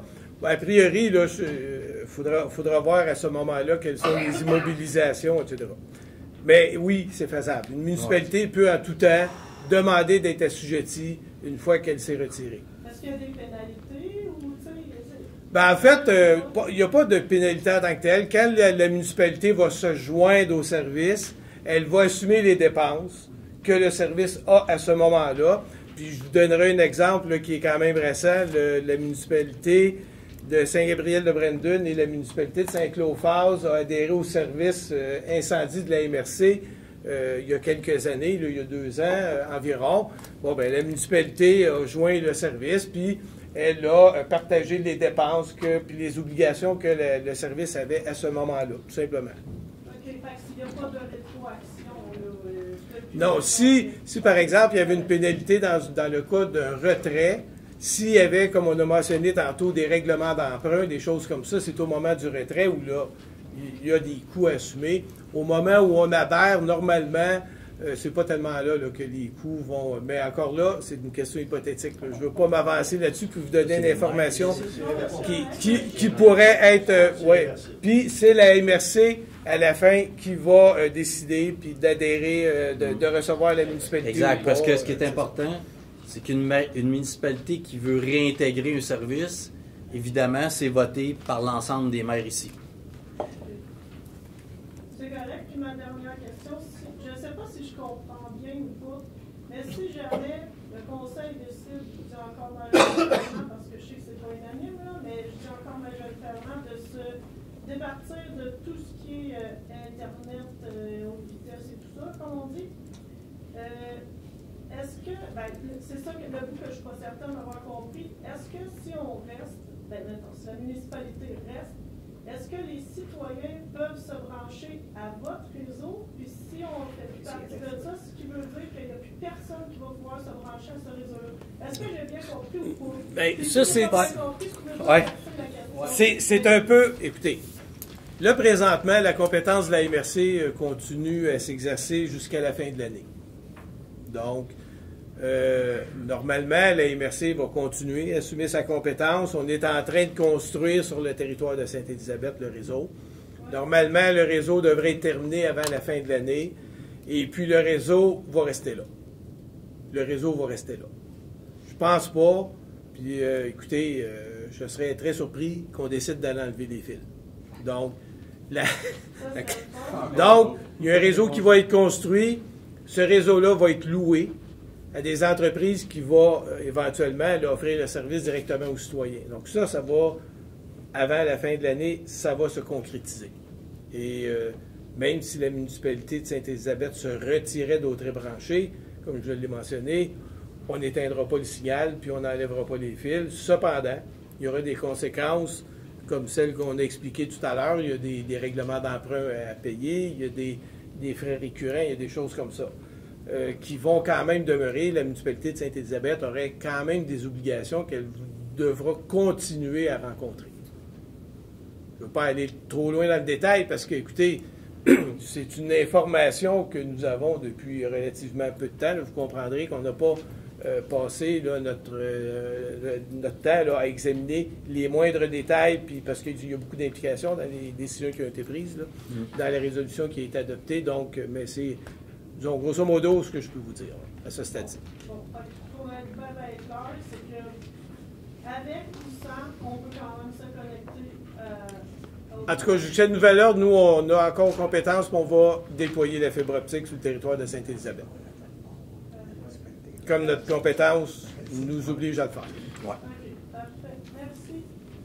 Moi, c'est Pauline Couillette, Sainte-Élisabeth. Moi, c'est juste un commentaire. Moi, je comprends pas que les gens, une municipalité puisse débarquer comme ça d'un service de la MRC, parce que moi, je pensais que la MRC, de toutes les maires, c'était comme une municipalité.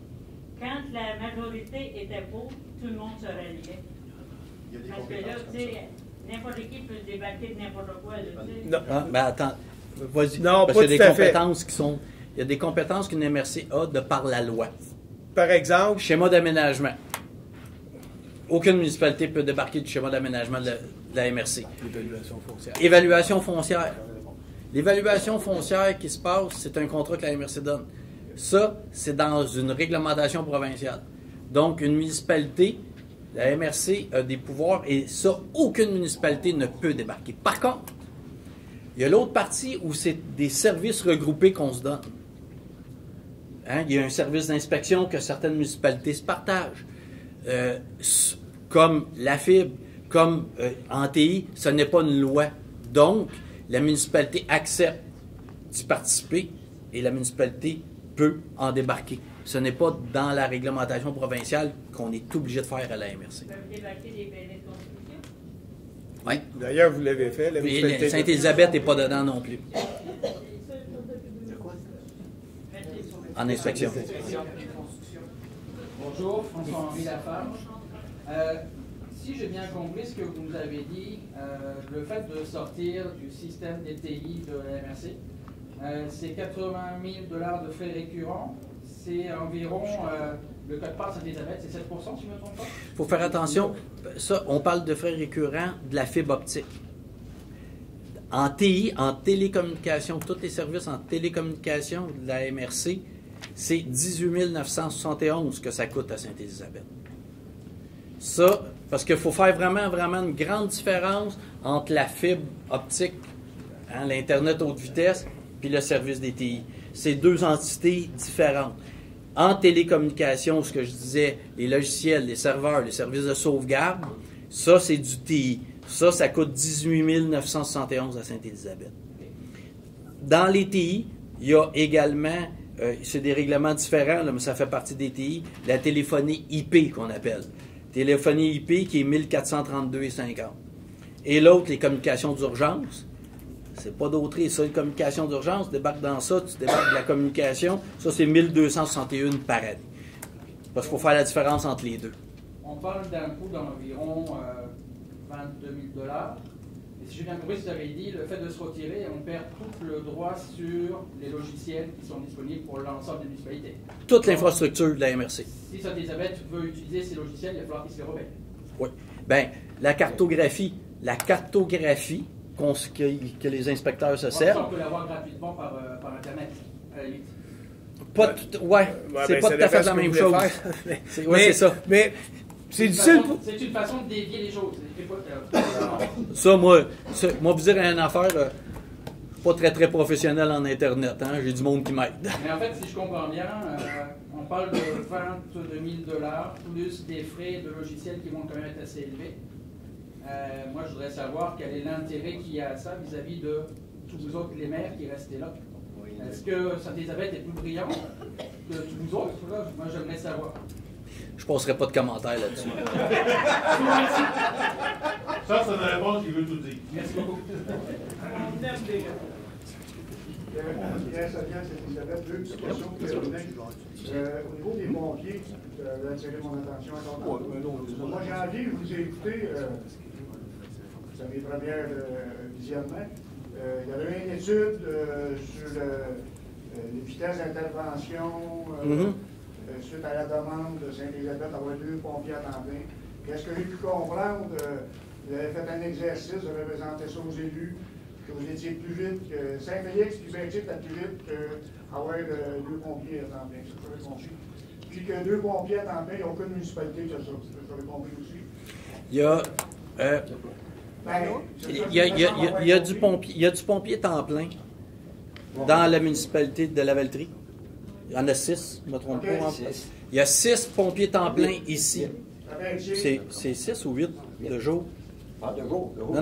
Non, c'est 8 en tout, mais c'est sur 2 jours. Oui, c'est ça. Donc, il y en a 8 à Lavaltrie, 8 à Berthier, puis ça fait un petit bout de temps, 8 à Berthier, 8 à Ville-Saint-Gabriel.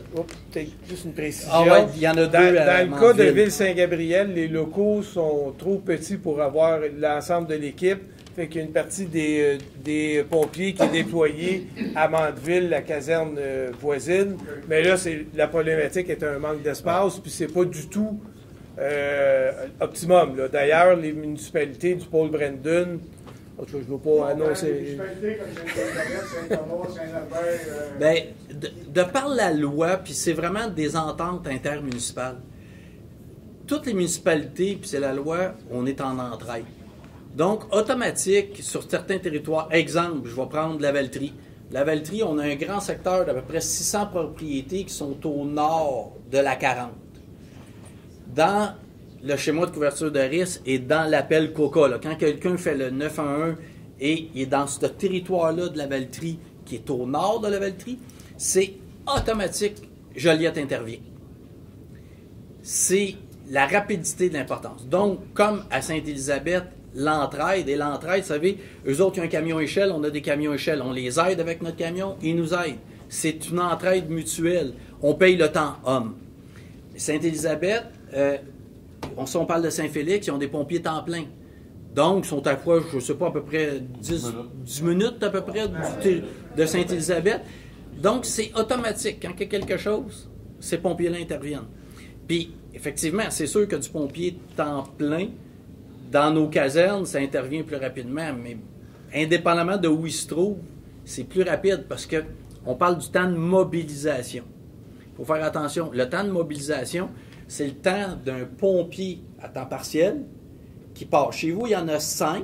Évidemment, c'est plus difficile de jour parce que les gens travaillent, hein?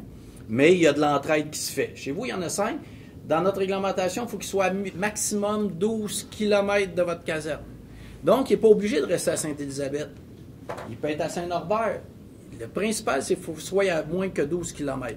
Le temps de mobilisation, en ce moment, dans le schéma actuel, c'est 9 minutes. Mobilisation, ça veut dire le temps qu'ils partent chez eux, qu'ils sortent de son lit, qu'ils s'habillent, qu'ils s'en aillent à la caserne, 9 minutes. Mais là, la porte de la caserne n'est pas ouverte. Là, les camions ne sont pas sortis.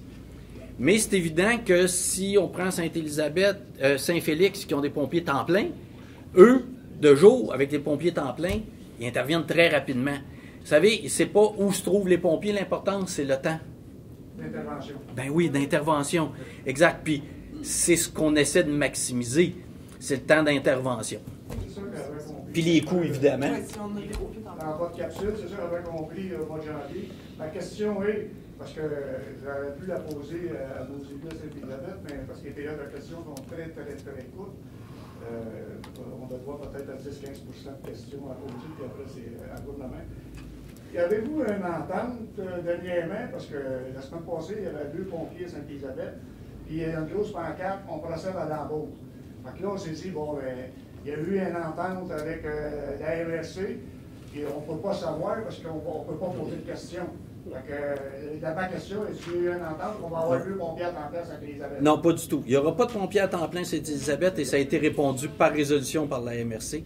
Par contre, effectivement, on essaie, puis là, il faut tout le monde, c'est pas le service d'incendie de Sainte-Élisabeth, c'est le service d'incendie de la MRC de Dautré. Et ça, je vous le dis, puis je vais défendre la ville de Sainte-Élisabeth, c'est pas eux autres qui gèrent le service. C'est le service d'incendie de la MRC de Dautré. Les décisions qui sont prises. Au contraire, en ce moment, oui, on essaie de recruter des pompiers de temps partiel avec la participation de Sainte-Élisabeth qui mettent des pancartes pour essayer de recruter. Mais une fois recrutés, ils vont travailler pour la MRC de Dautré et non pour Sainte-Élisabeth. On procède à l'embauche pour avoir du temps partiel. Mais ils s'en viennent travailler pour la MRC. Ça semblait qu'elle n'était pas compliquée. Dernière question. En 2020, vous avez fait les journaux, la MRC. Fiou, je pensais que c'était moi. C'est en 2023. C'était au niveau des départements 2020-2021 avec l'aide de la Fondation Olivière. Saint-Barthélemy avait été cité parmi les meilleurs, Sainte-Élisabeth. 2021, la même affaire. Nous autres, on sait que 2022, mais là, on a doublé le nombre de déversements. Avez-vous encore ça, ces rencontres-là de la MRC pour voir comment ça fonctionne au niveau de toutes les municipalités? M. Tremblay, non, parce que... Non, là, vous parlez des systèmes de traitement des eaux usées. Là. Exact. Okay. Non. Les déversements? Ça appartient à la ville de Lavaltrie, ça appartient à la Noret et ça appartient à chaque municipalité et c'est des obligations gouvernementales. Hein? On est obligé de déclarer quand on a un déversement qui se fait. Et je vous dirais que à la défense encore de Sainte-Élisabeth, à la défense de Sainte-Élisabeth et de l'ensemble des municipalités ici, l'année passée, on a eu 2 puits 0-100 ans. 2 puits 0-100 ans, ça veut dire qu'on n'a jamais vu ça en 100 ans. Il y en a eu 2. Donc, ce qu'il faut comprendre, puis à la défense de tout le monde ici, puis j'inclus Sainte-Élisabeth, aucune municipalité a les infrastructures pour recevoir autant de débit d'eau. Que ce soit des aqueducs, que ce soit nos égouts sanitaires qui ont été saturés, nos pluviales, nos étangs aérés, tout le monde s'est retrouvé dans cette situation-là, et je vous dirais pas mal à travers de ceux qui ont reçu autant de camps. Parce que, puis là, je vous dis la mesure chez nous, parce que chez nous, je l'avais. En 12 heures, je pense qu'il a tombé 150 000 mètres depuis. Monsieur Villeneuve? Juste vous dire, il faut faire attention à ce palmarès-là. Oui. Parce qu'il y a beaucoup de raisons. Moi, j'avais un journaliste qui m'avait appelé en 2022 pour me féliciter parce qu'on s'est amélioré, mais j'ai dit aux journalistes, c'est pas parce qu'on s'est amélioré, c'est parce que la météo nous a aidés. Alors, il y a des nuances à faire. L'idée, c'est de tout mettre en œuvre, en tout cas, l'adresse c'est ce qu'on fait, pour éviter que les eaux de surface se retrouvent dans les égouts, se retrouvent dans les états aérés. Ça, c'est l'objectif ultime. Donc, à chaque année, on améliore. Mais ce palmarès-là, il est très douteux. Au niveau répétant dernière fois, c'est très important pour nous. À savoir que c'est pour les eaux de surface, il faut pas que ça se représente dans les. Idéalement, il ne faut pas envoyer de l'eau dans les égouts. Mais ça, toutes les municipalités ou presque font ça parce qu'à l'époque, les systèmes étaient comme ça. Mais l'idée, c'est de s'améliorer, essayer de s'améliorer. Mais le palmarès, faites attention à ça. Toutes les municipalités sont obligées de dire si on voit des versements au gouvernement. Et vous avez des normes à respecter, c'est clair. Parce que les normes, c'est lors de la fonte des mains. Les gens qui viennent de 3 déversements lors de la fonte des mains ou de TPL, vous dites au gouvernement en 2005, lors de la fonte des mains, c'est comptabilisé. Oh oui. Puis, c'est informatisé. Oui. On sait tout exactement combien de. Parce qu'il y en a qui sont interdits. On n'a pas le choix, à un moment donné, il faut libérer. À un moment donné, on n'a pas le choix, il faut libérer un trop d'eau, sinon on va avoir des problèmes. Mais quand vous prenez les inondations chez nous, là, si vous prenez la rue Saint-Laurent, on est obligé de mettre une pompe là, plus tard, parce que la monde sans sol, il n'aurait pas été capable de rien faire avec le réseau. On a mis une pompe, on se fait à pauvre. On n'avait pas le choix. Puis souvent, c'est pour protéger les maisons. On a visé l'environnement. Mais, c'est vrai pour faire une compréhension encore, là, c'est parce qu'il y a 81 municipalités au Québec qu'il n'y a pas de traitement des eaux secondaires. Ouais. Il y en a qui en ont 1500, 2000, 2500. Ça, c'est dans la Fondation Rivière, le cumul des données. Là. Puis, moi, j'essaie de comprendre. Puis nous autres, à Saint-Élisabeth, on était imposés de passer le 3e étang pour contrer les déversements pendant 3, 4, 5, 6 jours, 7 jours dans l'année. J'essaie de voir, le ministère nous impose de passer le 3e étang parce qu'on en a trop. On a 10, 8, 10 par année. Puis, il y a 80 municipalités qui en ont pas. Moi, j'essaie de comprendre. Ça, il faudrait demander au ministère de l'Environnement. C'est ça.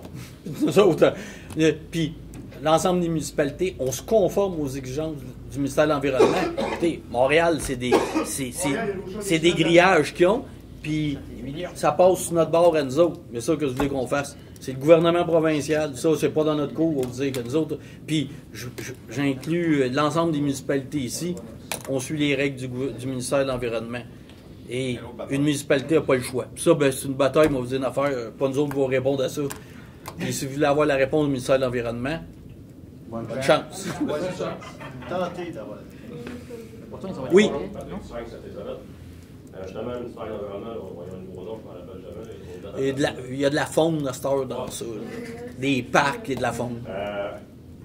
Bon, je m'adresse un peu à tous les maires en même temps, là, pas juste au préfet.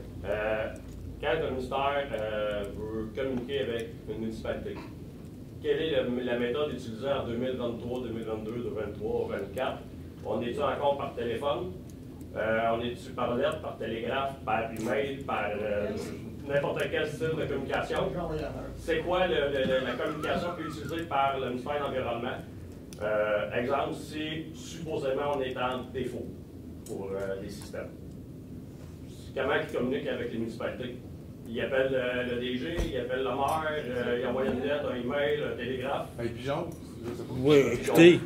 Moi, je peux vous répondre qu'on était 3 ans de temps à se faire suivre l'environnement parce qu'on n'a pas trop d'eau qui rentre dans la station. Ça a tout le temps été, puis j'ai tout le temps demandé que ce soit par courriel. Je veux avoir des écrits. Mais c'est excessivement informatisé. Là, on voit que excusez, j'ai dû voir ça.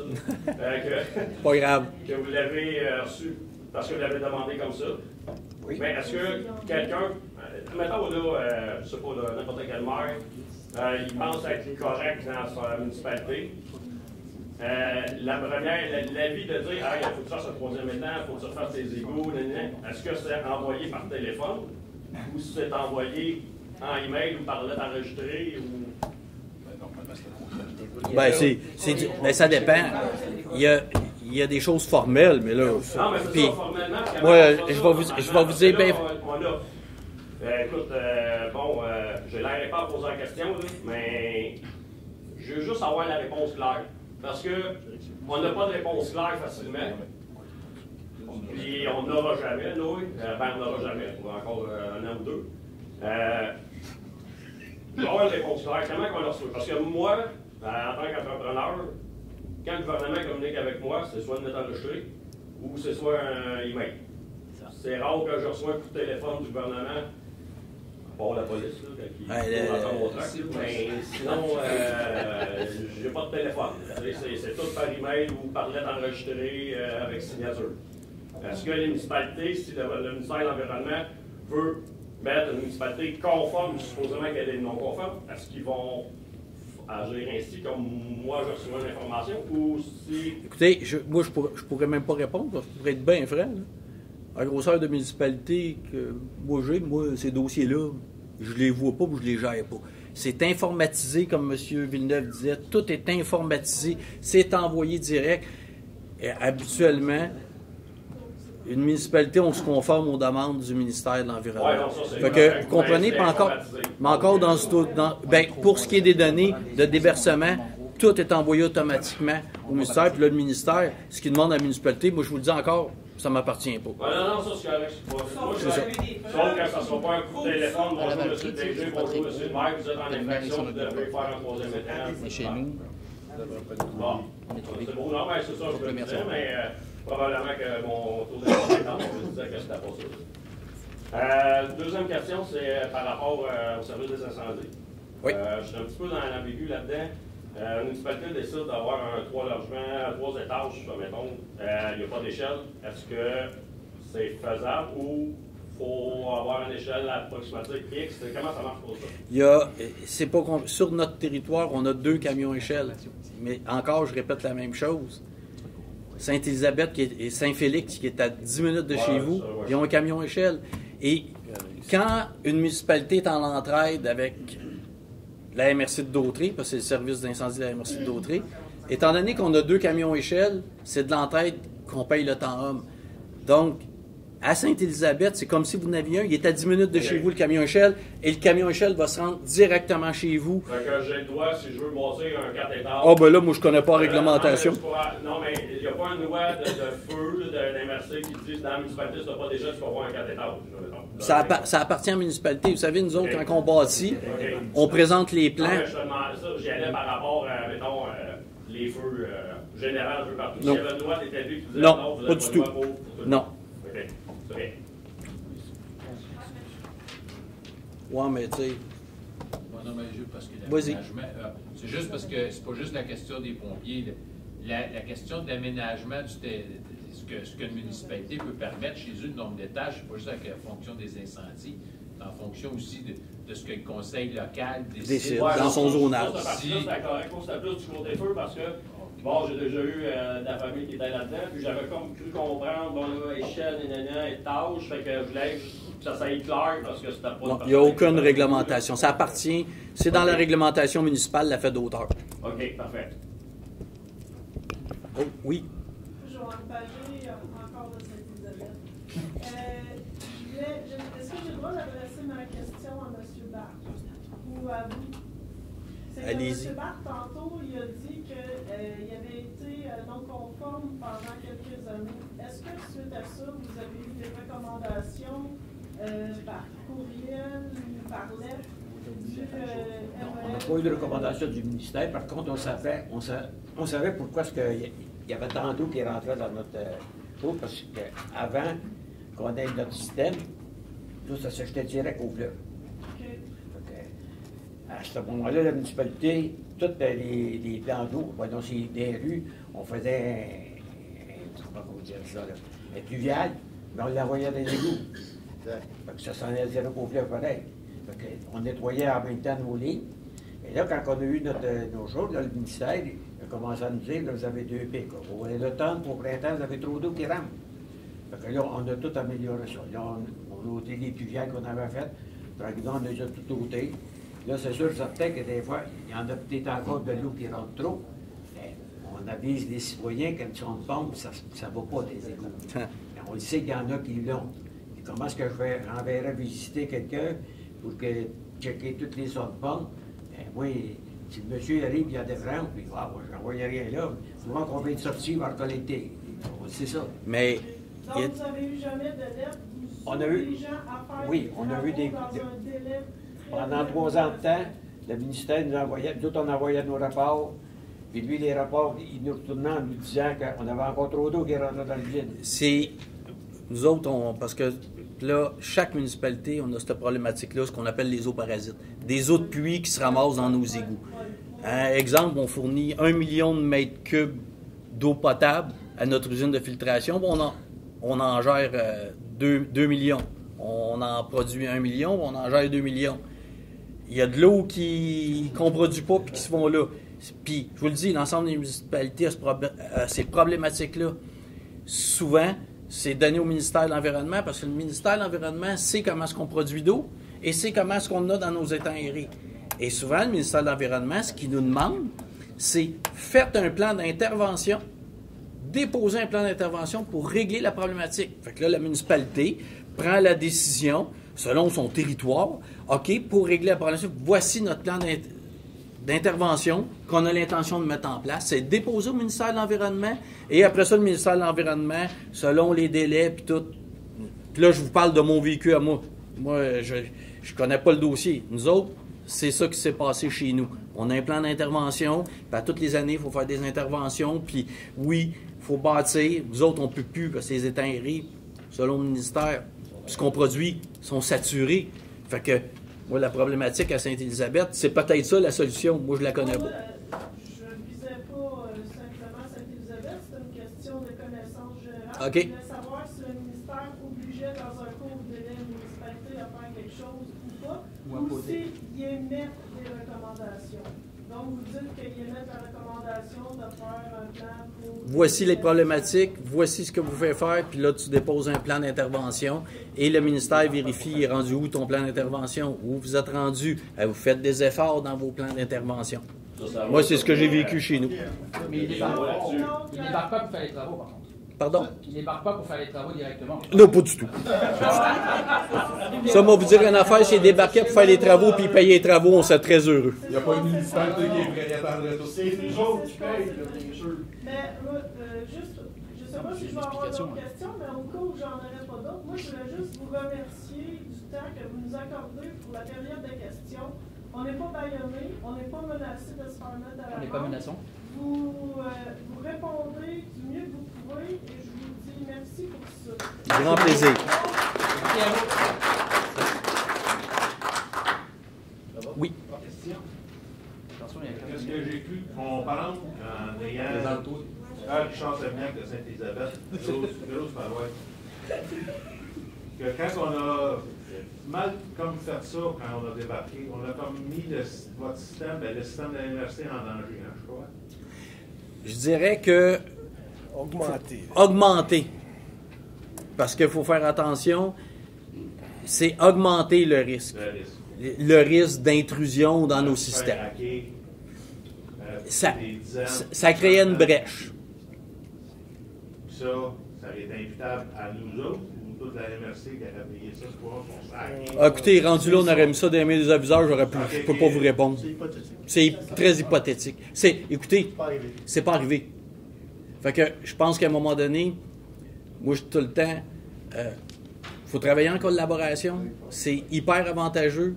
Fait qu'à un moment donné, vous savez, je dis tout le temps, hey, on se rassoit là pour recommence. Parce que moi, ici, il n'y a pas de municipalité qui est en compétition une contre l'autre. Il faut travailler ensemble. Puis, il y a moyen de travailler de façon à ce que tout se fasse en harmonie. Hein. Mais, c'est ça.